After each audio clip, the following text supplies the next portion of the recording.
हर खबर पर होगी आपकी पकड़। डाउनलोड कीजिए एबीपी लाइव ऐप। चुनाव मतलब एबीपी न्यूज। आज बिहार चुनाव की तारीखों का ऐलान हो जाएगा। इस वक्त हम तस्वीरें आपको दो तस्वीरें दिखाएंगे देश की दो बड़ी खबरों पर।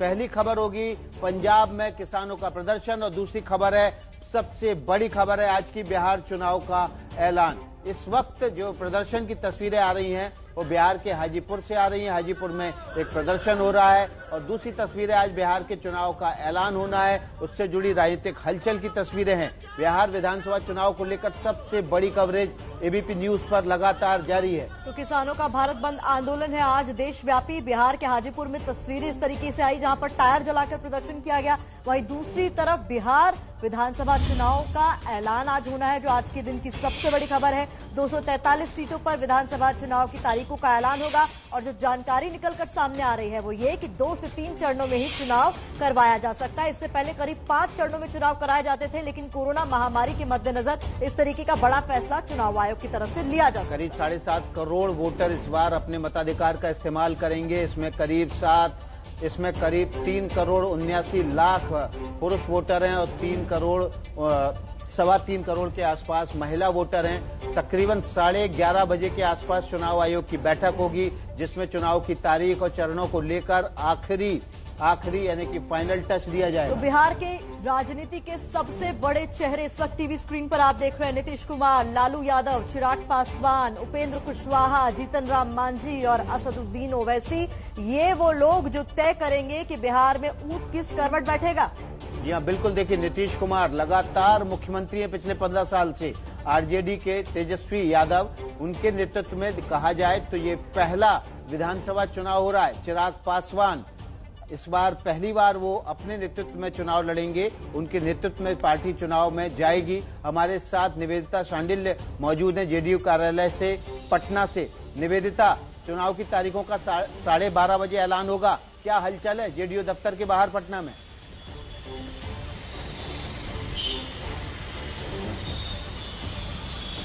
जी देखिए, इस वक्त पूरे बिहार की बात कर ले तो हर जगह पे कोई भी ऑफिस हो, हर जगह तेज हलचलें हैं और अभी से नहीं, आसार पहले ही थे कि जल्दी ही डेट आ जाएगी। ऐसे में हर रोज तेजस्वी के घर के आगे सैकड़ों लोगों की भीड़ लगती।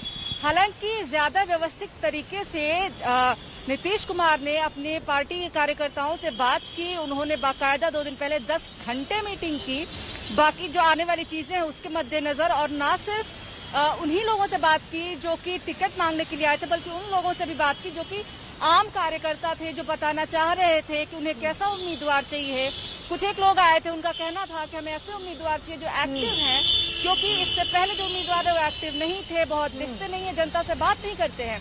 तो ज्यादा व्यवस्थित ढंग से जदयू ऑफिस के सामने लोग खड़े रहे, नंबर दिया गया उनको, सूचीबद्ध तरीके से उनको बुलाया गया। और वहीं अगर हम बात करें तेजस्वी के घर के सामने, तो लोग बस हर रोज आकर के सैकड़ों की भीड़ लगा रहे हैं। तेजस्वी उनसे मिल नहीं रहे हैं। इस चीज को लेकर के कुछ कार्यकर्ता नाराज भी हैं, नारेबाजी भी करते हैं। जी, नाराजगी तो रहेगी। चुनाव की तारीखों का ऐलान होना है और अब शायद अब और ज्यादा बढ़ेगी जब ये तय होगा कि कौन किस सीट से चुनाव लड़ेगा। हमारे साथ जेडीयू प्रवक्ता राजीव रंजन भी लगातार बने हुए हैं। राजीव जी, ये बताइए कि फॉर्मूला सीट शेयरिंग का कब तक तय कर पाएंगे आप लोग? चुनाव आयोग ने भी डेट का ऐलान करने का आज टाइम दे दिया है, 12:30 बजे तो तय हो जाएगा। सीट शेयरिंग पर कुछ बोलिए।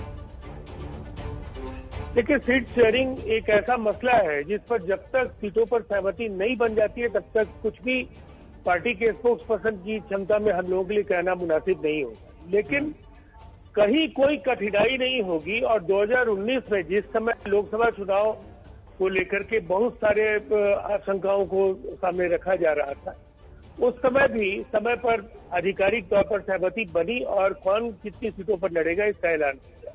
होमवर्क सभी पार्टियों की ओर से आखिरी दौर में, इसमें निश्चित तौर पर काफी अच्छी तैयारी की गई है। उम्मीदवारों से और उम्मीदवारों के समर्थकों से नीतीश कुमार जी लगातार व्यक्तिगत तौर पर मिलते रहे हैं और अलग अलग इलाकों से पार्टी के उम्मीदवारों का पैनल और कई ऐसे प्रयास हैं जिससे सही उम्मीदवार जनता के बीच जाएं और एक प्रचंड जनादेश के साथ बिहार में नीतीश कुमार जी के नेतृत्व में अगली सरकार बने। इससे कि हमने काम किया है। बिहार में आज जो गली गली जो सड़कें पहुंची हैं, जिस तरह से 95,000 किलोमीटर बिहार में सड़कें बनी है, हर घर में बिजली पहुंच गई है, और अब पीने का पानी, ये बुनियादी सवाल थे जो आजादी के 73 वर्षों में, ये पिछले 15 वर्ष अभी भी राजीव रंजन जी बहुत सारे सवाल हैं जिनके जवाब मिलना बाकी है। मध्य प्रदेश का रुख कर लेते हैं क्योंकि वहां पर भी उपचुनाव है, और उपचुनाव कोई छोटा मोटा उपचुनाव नहीं है, इसको मिनी विधानसभा चुनाव कहा जा रहा है क्योंकि 10% से ज्यादा कुल विधानसभा सीटों का, उससे 10% से ज्यादा विधानसभा सीटों पर उपचुनाव होना है। ब्रजेश राजपूत का रुख कर लेते हैं। ब्रजेश, सबसे ज्यादा ताकत जो है दोनों ही दलों ने ग्वालियर चंबल संभाग में झोंक रखी है क्योंकि सबसे ज्यादा उपचुनाव ग्वालियर चंबल संभाग में होने।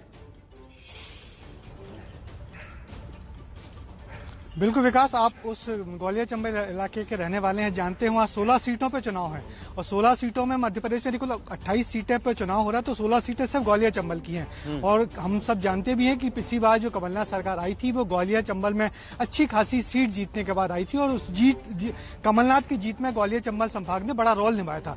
मगर उसी ग्वालियर चंबल संभाग के जब सिंधिया बीजेपी से जुड़ गए और तो वहाँ के सारे जो उनके समर्थक विधायकों ने इस्तीफा दिया, जिसके चलते फिर शिवराज की सरकार बनी। दरअसल इस पूरे चुनाव में सबसे मजे की बात यह है कि इतना महाभारत जैसा हो रहा है कि वो कल जो सारे लोग एक साथ थे वो अब अलग अलग। इस वक्त तस्वीरें आ रही हैं, तेजस्वी यादव आपको तस्वीरों में दिखाई दे रहे हैं। दोपहर 12:30 बजे चुनाव तारीखों का ऐलान हो रहा है, क्या कह रहे हैं, सुन लेते हैं। हम शुरू दिन से ही कहते रहे हैं कि जो अन्नदाता है हमारे,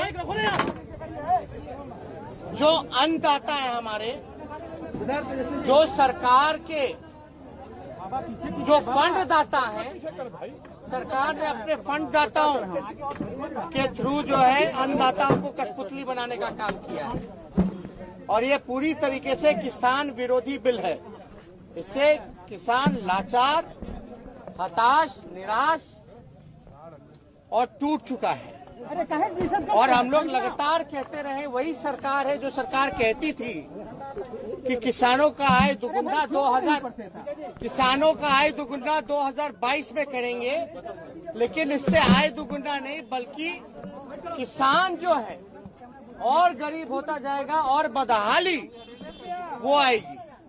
और हमने पहले भी कहा, कोई भी एक ऐसा सेक्टर इस सरकार ने डबल इंजन की छोड़ने का काम नहीं किया जिसको प्राइवेटाइज नहीं किया हो।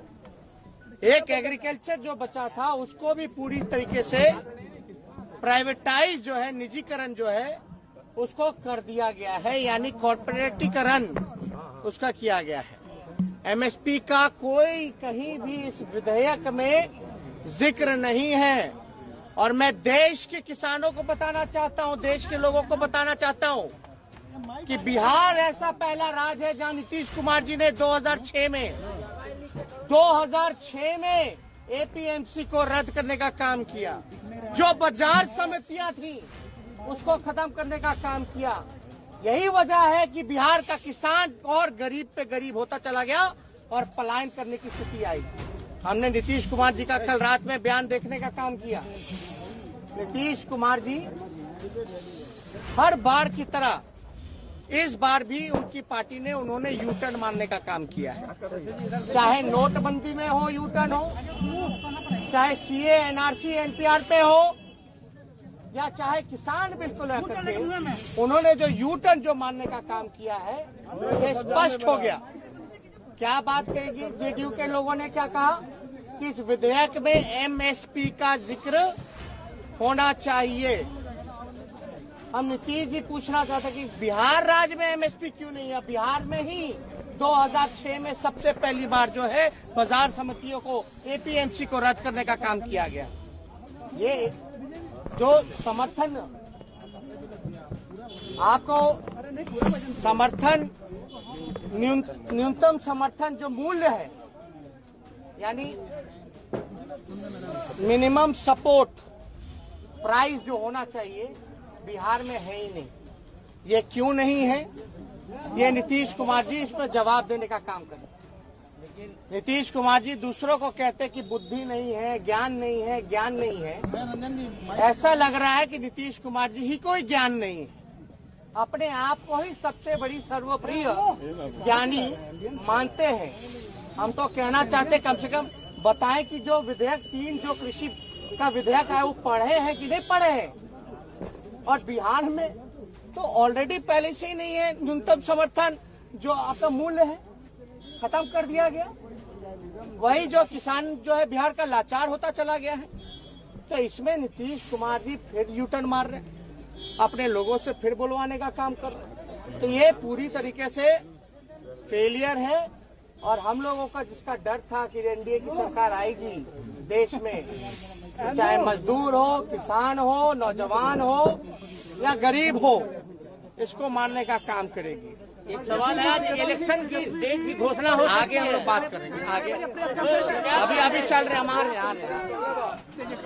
हमला किया है, किसानों की आय दुगनी नहीं हुई, बिहार में एमएसपी खत्म कर दिया गया, एपीएमसी बिहार में 2006 में रद्द कर दिया गया। इसकी वजह से किसान की न केवल आय डबल नहीं हुई बल्कि पलायन करना पड़ा। हमारे साथ जेडीयू के प्रवक्ता राजीव रंजन मौजूद हैं।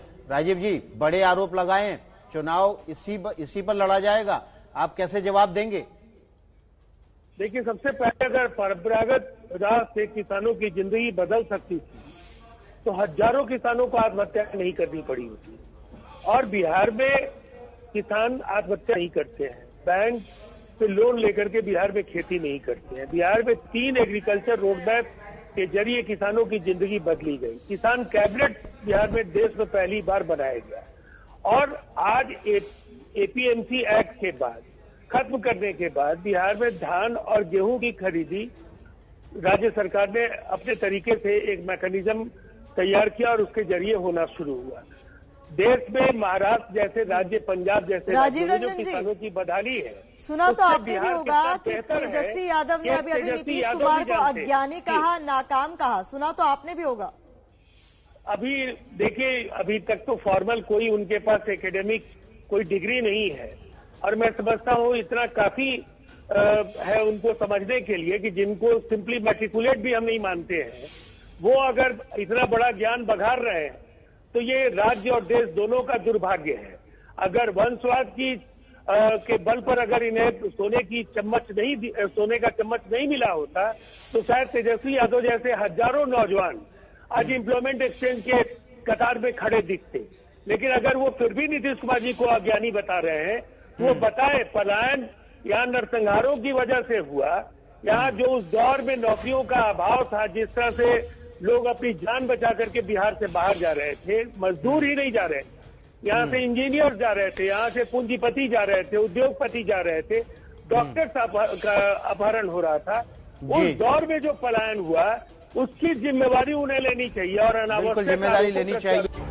तो आज बिहार में विधानसभा चुनाव की तारीखों का ऐलान होना है। दोपहर 12:30 बजे चुनाव आयोग की प्रेस कॉन्फ्रेंस है। उससे पहले तेजस्वी यादव ने नीतीश कुमार पर हमला बोला है। कहा है 2006 में भाजपा नीतीश सरकार ने एपीएमसी की व्यवस्था को खत्म किया, जिसका नतीजा ये हुआ कि किसान जो है वो गरीब से गरीब होते चले गए और उसी की वजह से पलायन हुआ और बिहार के किसान मजबूर हो गए। साथ ही साथ उन्होंने वो यही नहीं रुके, उन्होंने नीतीश कुमार को अज्ञानी तक कह दिया। जी हाँ, बिल्कुल। देखिए, और ये बिल्कुल राजनीतिक हमला हो गया है। चुनाव की तारीखों से पहले एकदम चुनावी माहौल एबीपी न्यूज पर है। सीधे राजीव रंजन के पास चलते हैं। राजीव रंजन जी, डिग्री की जरूरत नहीं होती, अज्ञानी कहा है और ये भी कहा है कि नाकाम साबित हुए नीतीश कुमार। नीतीश कुमार अगर नाकाम साबित हुए हैं तो पूर्ववर्ती सरकारों के बारे में उनकी क्या राय है? 15 वर्षों के शासन में 1 दर्जन बार डबल डिजिट में जीएसडीपी हमने दर्ज किया। लगातार 5-6 बार हम अव्वल नंबर पर जीडीपी के इंडेक्स में रहे और बिहार को आज 8 गुना जो उनका बजट का आकार था वहां तक हम लोगों ने पहुंचाया। आखिरी वर्ष जो लालू जी और राबड़ी जी के कार्यकाल का था 24,000 करोड़ रुपए का योजना आकार था, जो आज 2,14,000 करोड़ रुपए का आकार हो चुका है। केंद्रीय सहायता पर हमारी निर्भरता कम होती गई। हमने इंटरनल रिसोर्सेज पर मेहनत किया और बोरोइंग की कैपेसिटी और इंटरनल जो रिसोर्सेज है उसके जरिए बिहार न्यू के पॉइंट ऑफ व्यू से भी एक सुदृढ़ राज्य बनकर के उभर करके आया। और जिस तरह से फिनेंशियल या फिस्कल डिसिप्लिन जिसको कहते हैं, जो भी उसके मानदंड हो सकते हैं, एफआरबीएम से लेकर तमाम चीजों में एक राज्य जिसमें आधारभूत बहुत बहुत शुक्रिया राजीव रंजन जी हमारे साथ जुड़ने के लिए। तो महज 2 घंटे 37 मिनट बाद हो जाएगा बिहार चुनाव की तारीखों का ऐलान और चुनाव मतलब एबीपी न्यूज, हर खबर सबसे पहले आपको यही मिलेगी।